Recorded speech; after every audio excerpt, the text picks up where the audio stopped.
our success rate wasn't anywhere near where I wanted it to be.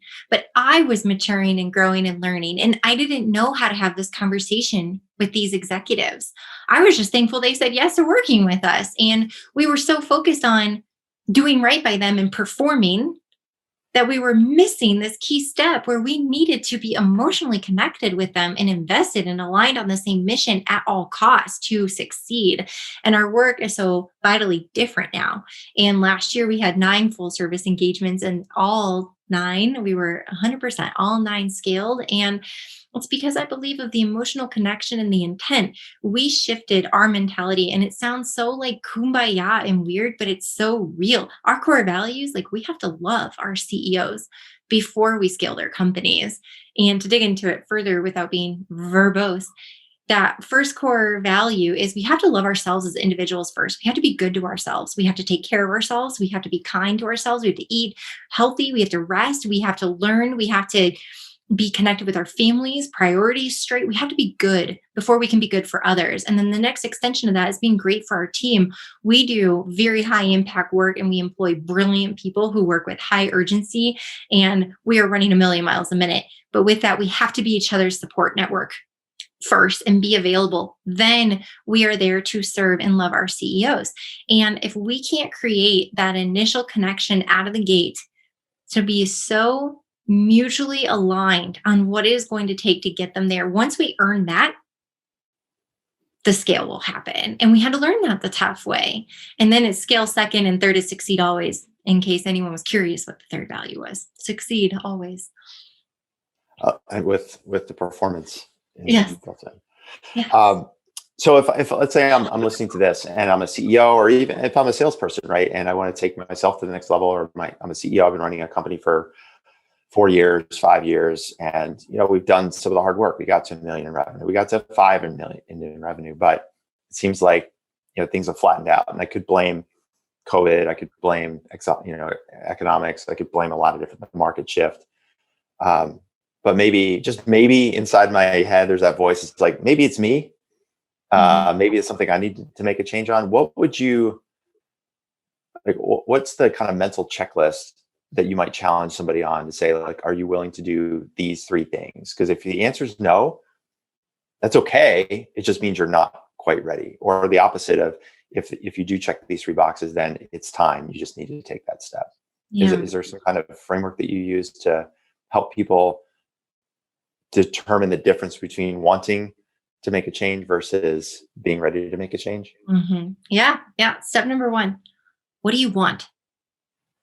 And it's unbelievable that is a hard question for a lot of CEOs in that position, especially if they're like 4th or 5th year and they've plateaued and they're just throwing thousands of dollars at everything to try to say, well, this year we invested in marketing. Last year we brought in a new sales methodology.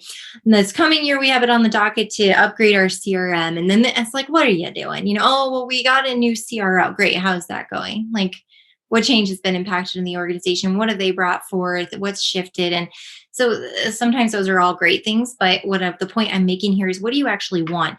Because where there's a will, there's a way. And there's a lot to the reasons why you're not growing.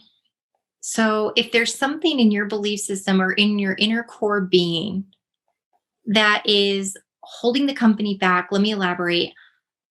Do you actually want the life of a scaling CEO to get to the outcome of a scaling CEO? Or do you want life the way you have it now and the outcome, but without going through the work and the process and transforming into that future CEO? And it's okay to say that you don't want that scale. And I think that there's a lot of pressure in our business community. There's a lot of pride and passion when you are a business owner. People have a lot of eyes on you, and they want to know success, success, success. They're looking for the story, the wins, how many millions you can get to within a short amount of time. And those are the inspirational stories. And you hear so much pressure and focus. Look at all these pay to play awards that are out there. CEOs, we have ego, we are proud of ourselves, and we get this spread. I just got an email. It says, Mary, we on a short list, we have put you and House of Revenue on a short list of the top 50 fastest scaling companies in 2021.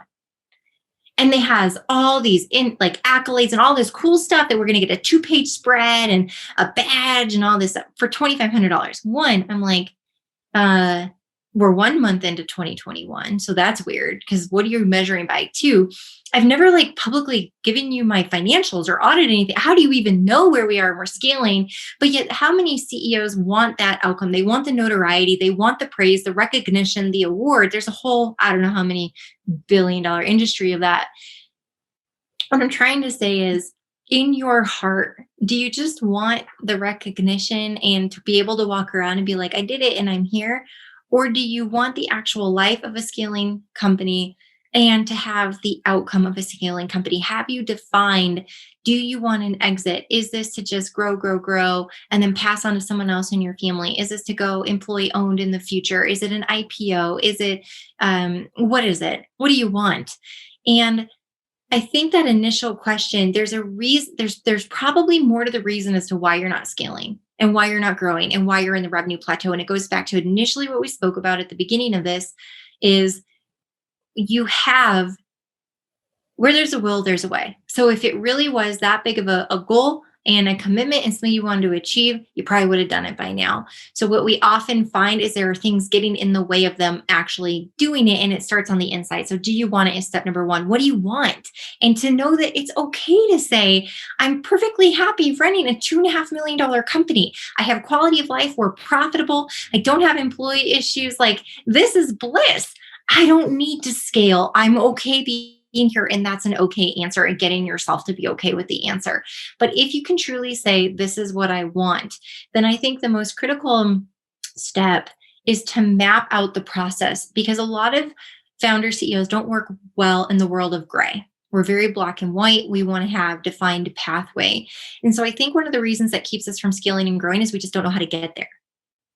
If we had the path laid out, we probably could do it, right? So I think the next big step is to understand your current state, the desired future state, and to very clearly identify the strategy and the tactical execution plan to get between your current state and desired future state. That's work that we specialize in. A lot of our clients will say they just don't know how to get to the next point, and we don't either. We have to go through the exercise. And in the first 30 days, we show them the pathway and say, is this what you're on board for? And we sign the scope and we go for it and we make it happen. But I think that's another blocker, is that if they knew how to get there, they probably get there by now. So they don't. And so it's just working through the way to get the path. And so do you want it? And then if the answer is truly yes, having the clear defined path, those two things are very freeing to set them up for that next stage.